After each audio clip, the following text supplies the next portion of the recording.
The NFL Combine opens up this week. What are some of the things we hope to find out? I'll tell you next on the Locked On Giants podcast. You are Locked On Giants, your daily New York Giants podcast. Part of the Locked On Podcast Network, your team every day.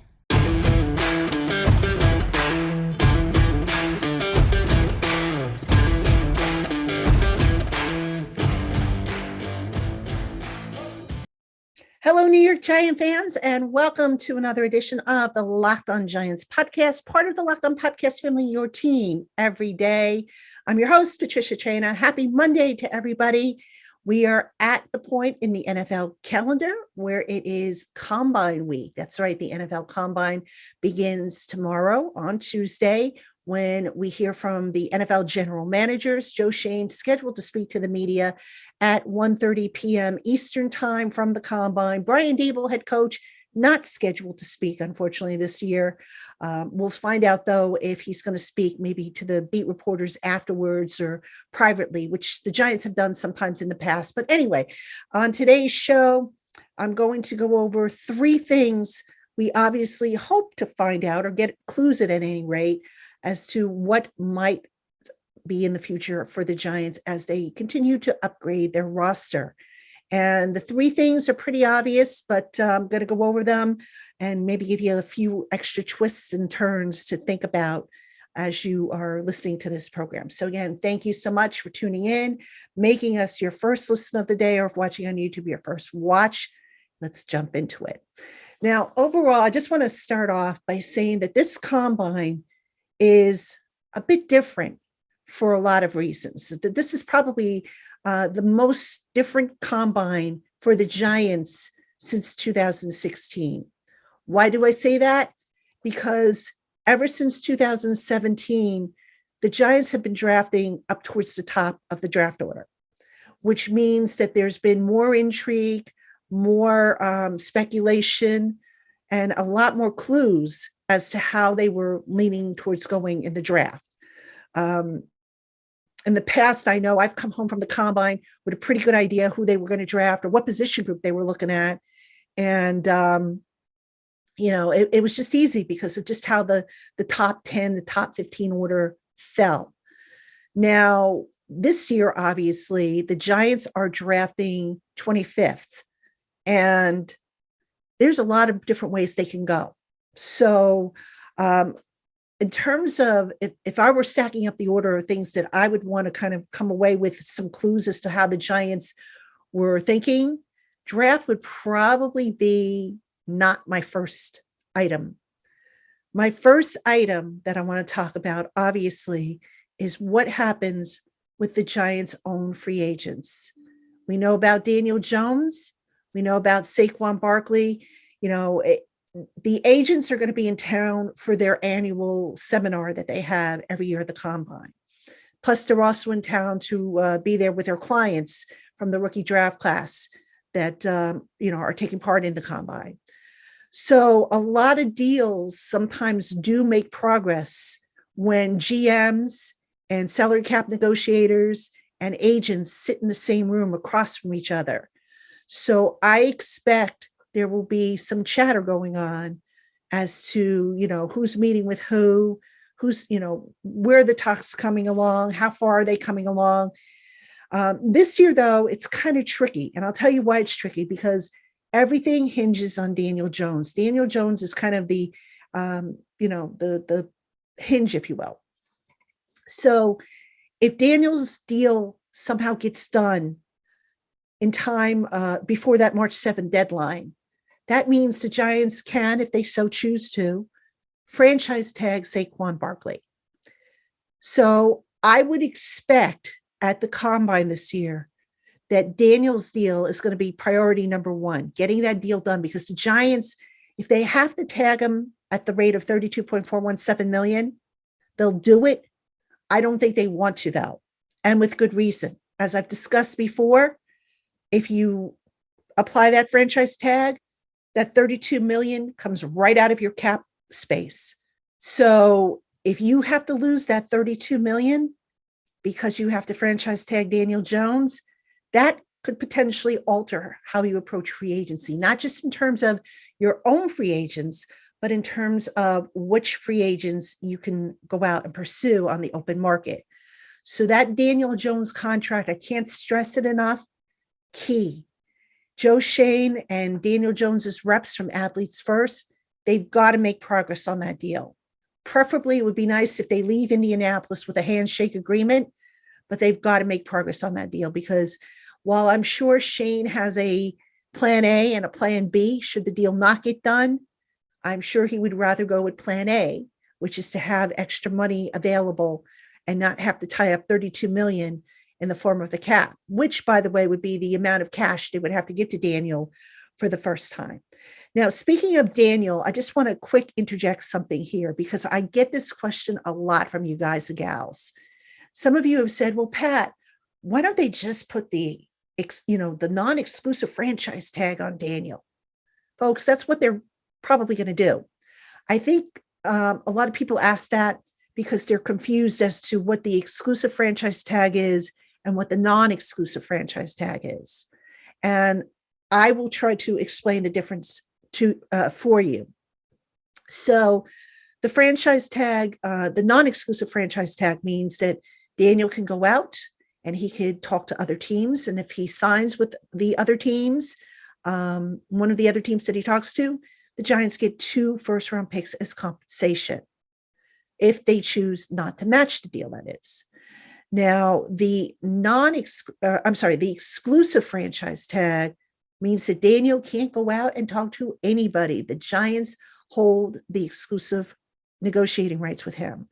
The exclusive franchise tag, which, by the way, is rarely used in the NFL. Okay, so the other difference, and this is a big one, is in the money that goes with each tag. So the exclusive franchise tag is a higher tag, and it's calculated as a 1-year salary, which is the average of the top 5 salaries of the player's position for the current year, or 120% of his previous salary, whichever is higher.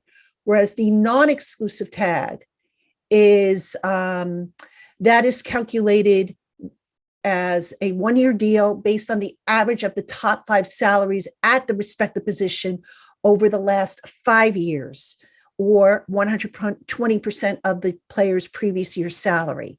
So it tends to be a little less. And if I'm not mistaken, I think only 4 times the exclusive tag has been used. I want to say Drew Brees in 2012. I think Von Miller got it in 2016. Kirk Cousins, I think, got it in 2017. And I believe Le'Veon Bell was also received the exclusive tag. So you don't see the exclusive tag used very often. So I just wanted to put that out there because there is a lot of confusion. People say, oh, the Giants should use the non-exclusive tag. Yes, folks, that's what the Giants will end up doing if they have to tag Daniel Jones. It's not going to be the exclusive tag. So hopefully that answers that question. But let's get back to the topic here. I mentioned Daniel Jones. Now, until that contract's done, if I'm Saquon Barkley's agent, I hold my water. I don't do anything with the Giants really, other than, if they want to pick up the phone and talk, great. But I'm sitting tight, because if the Giants have to use that franchise tag on Daniel Jones, then they're not going to be able to use it on Saquon. And I'm probably getting my ducks in a line to listen to other offers or make counter offers for other teams. So I would be very surprised if any movement is reached with Saquon. I know that they have had conversations. Brian Dable has said it. Joe Schoen, I think, has said it before when they were down in Mobile for the Senior Bowl. But I don't anticipate Saquon getting a deal done by the time the combine is done. The hope and the priority is Daniel Jones. So now, also, I mentioned Daniel Jones being the linchpin, if you will. If he doesn't get done and they have to use that franchise tag, I'm pretty sure the Giants lose Julian Love, because I just don't know that they're going to be able to keep him. I also think Julian Love is probably going to get a contract offer more than what the Giants might be willing to pay. Just a gut feeling I have reading the tea leaves. And, I'd hate to see Julian Love go, but if he does go, they have Dane Belton, they have Jason Pinnock, Xavier McKinney is coming back. I suspect they'll probably add another safety in some way, shape, or form. I don't think it'll be that big of a deal if they lose Julian Love. And again, I don't want to see them lose him, but I don't think it'll be, a deal breaker, if you will, if they lose him. So those are the three primary guys, obviously, that the Giants will be speaking to agents about. Another guy another thing that they'll be doing, obviously, there are probably some other UFAs that they have that they would like to have back. Jihad Ward probably comes to mind. Matt Breida might come to mind, although this is a deep running back class, so maybe they pass on Breida. I don't know if they're going to want to bring back Jamie Gillen, the punter. If they do, they probably will bring in some competition for him. So there are other agents that I'm sure the Giants will meet with to discuss about their free agents, because right now they can talk about their own free agents. They're not supposed to talk about other free agents, but if they do, if an agent just happens to represent one of their players as well as somebody they might have their eye on, I wouldn't be surprised if some conversations go on. But anyway, coming up next, we're going to talk about contract extensions, because if we're talking about the Giants' own free agents, they've got to get some contract extensions done if they have to franchise Daniel Jones at $32.417 million. That's coming up right after this. Hey, Giant fans, the NFL season might be over, but the NBA season is in full swing. And now is the perfect time to download FanDuel, America's #1 sportsbook, because new customers get a no-sweat first bet up to $1,000 if their first bet doesn't win. Just download the FanDuel Sportsbook app. It's safe, secure, and super easy to use. Then you can bet on everything from the money line to point scores to the spread and more. Plus, FanDuel even lets you combine your bets for a chance at a bigger payout with a same-game parlay. So don't miss the chance to get your no-sweat first bet up to $1,000 in bonus bets when you go to FanDuel.com/lockedon. Make every moment more with FanDuel, an official sports betting partner of the NBA. Hey, Giant fans, thanks for making the Locked On Giants podcast your first listen every day. Now make your second listen the Locked On NFL Draft podcast. Damian Parson and Keith Sanchez provide in-depth coverage of the biggest NFL draft prospects with deep dives into the sleepers and hidden gems that can change your favorite NFL franchise. Find Locked On NFL Draft wherever you get your podcasts and on YouTube. Part of the Locked On Podcast Network, your team every day. All right, Giant fans, welcome back to the Locked On Giants podcast. I'm your host, Patricia Traina. Thank you for tuning in. It is NFL Combine Week. The festivities get underway on Tuesday. Going to be a lot to talk about. You want to make sure you keep it here on the Locked On Giants podcast. I'll have updates as necessary. I will have articles over on Giants Country. I'll have shorts over on YouTube. On Instagram and TikTok. So make sure you are following. And of course, make sure you're following me on Twitter. My Twitter handle is right there below. So follow me on Twitter. Okay. I mentioned things that we hope to learn by the time this combine is over. Free agency, as I mentioned, is the #1 thing this year because of where the Giants are drafting. I think the second most important thing that we want to learn is what are the Giants going to do as far as contract extensions for their own? Now, the two most obvious guys are Dexter Lawrence, who is entering his option year of his rookie deal. A number they probably want to knock down. I think Dexter's at about 12 million or so. They probably want to get that number down, and they can do so with an extension. And Leonard Williams, who I just don't see playing on that $32 million cap hit. So that's a guy they probably want to get down. Those two, to me, are the priority. Now, some people say, well, what if they, would they look to maybe extend Adoree Jackson to lower his number? I don't think that's going to be the case unless there's an emergency. because quite honestly, this is a very, very deep class for cornerbacks. And if the Giants feel that they can get their future starting cornerbacks in this class, which they should be able to, I don't think it makes sense to extend Adoree Jackson. I think you just let him play out his contract and potentially you move on, because, they also have from last year, Cordell Flott. They have, they'll probably bring in a veteran again to hold down the fort. I don't know, that it makes sense to extend Adoree Jackson. Aaron Robinson, we'll see where he's at health-wise. 2 years in a row now, he's had injuries. But the contract extensions, like I said, Leonard Williams and Dexter Lawrence have to be the top two priorities. Now, a lot of people say to me, what about Andrew Thomas? And what about Xavier McKinney? They've got, they're coming up on their deals needing to be redone. I don't think Andrew Thomas gets done this year. All right. To backtrack a little bit, teams can renegotiate with players on their first contracts, their rookie contracts, after that player has put in 3 years of service. So Andrew Thomas, Xavier McKinney, they're both eligible. Thomas, though, as a first-round pick, the Giants will probably pick up his rookie option year. I would be stunned if they don't pick that up. The deadline for that is the Tuesday after the draft, by the way. With McKinney, as I've said before, I think they wait and see how his continued rehab on his hand goes before making any decision there. So McKinney's technically entering the final year of his rookie deal.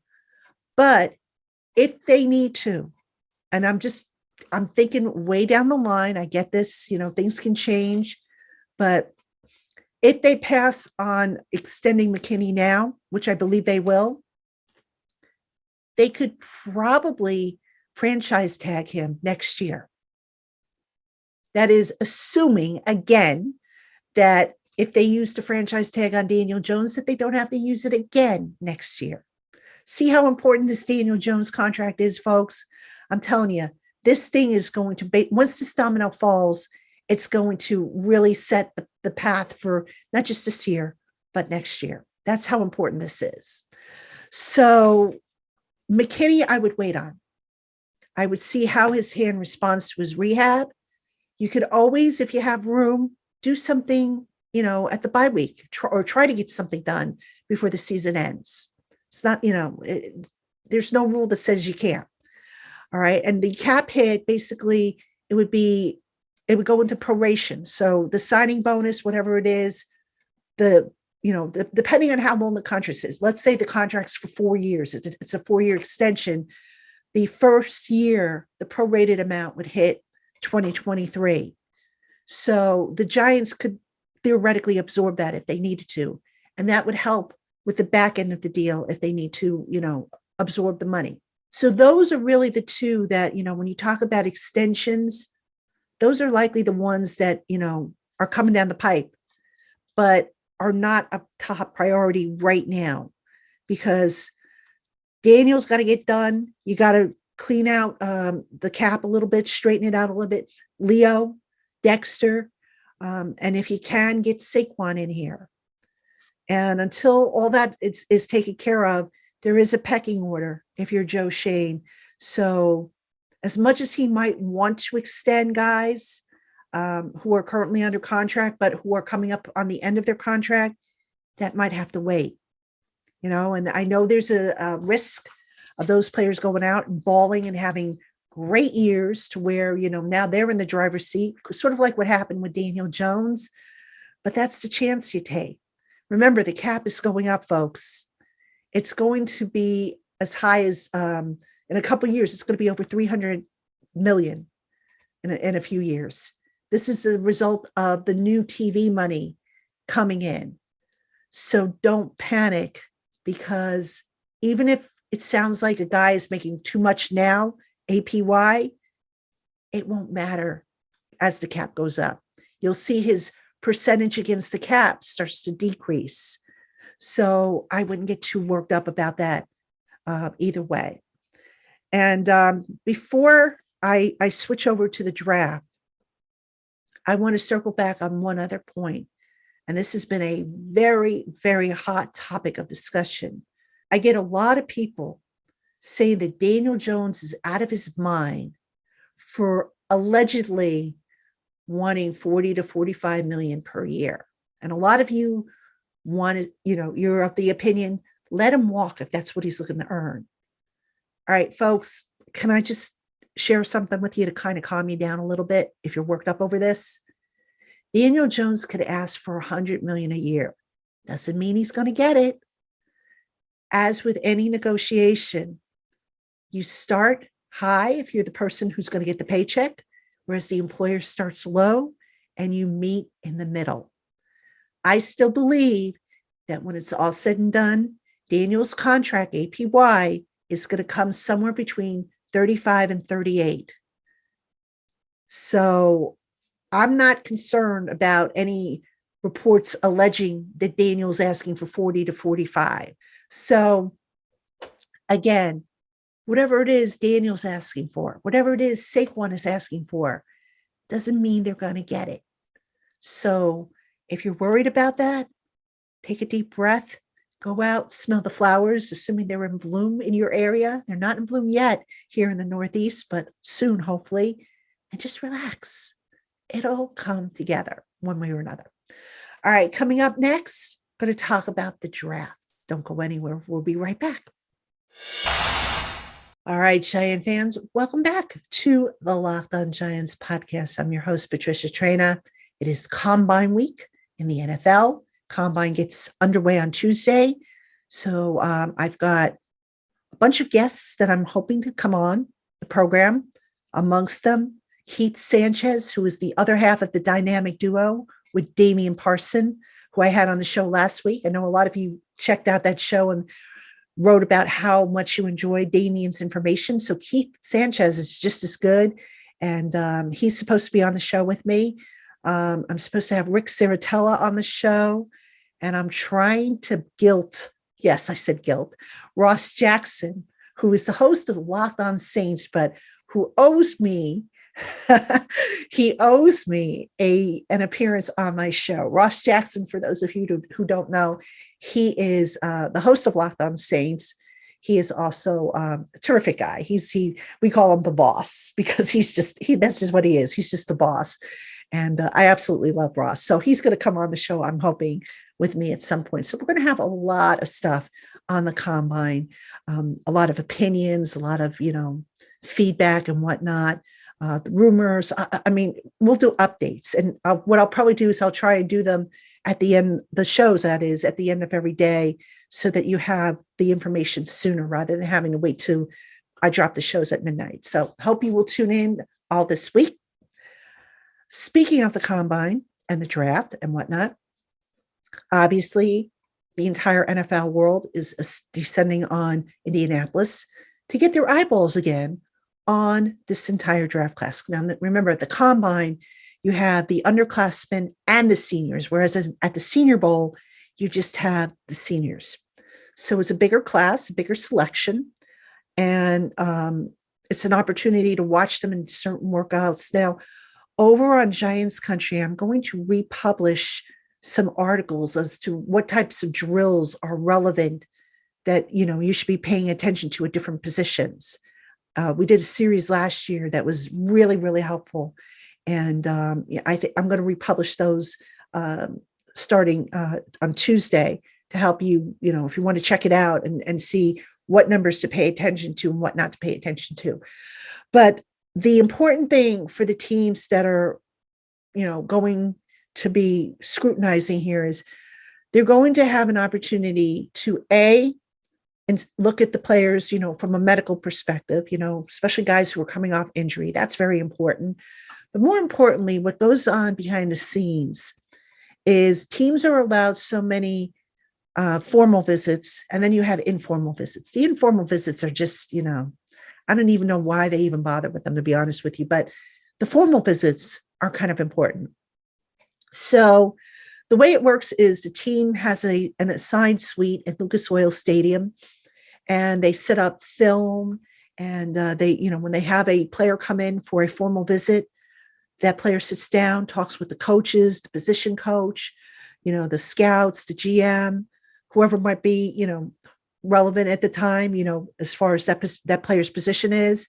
They go over film and they just talk ball. And it's an idea it's kind of like a job interview, a very in-depth job interview. And if you're the Giants, you want to meet with the maximum number of guys at the combine, whatever the amount is. I forget if it's 20 or 30. I want to say 20, but it might be more. I don't know. But you want to have as many in-person formal visits as you can. Now, I mentioned at the top of the show that this year the Giants are drafting 25th. So it's not a slam dunk which direction they might go. Obviously, free agency might influence the direction. Interviews will influence the direction. Pro days will influence the direction. There are just so many things that might, influence which way the Giants go. So to sit here and say, I have a rough idea which direction they're going to go, I'd be lying to you. I could tell you what I think makes sense, but who's to say they won't do what I'm thinking in free agency and call it a day?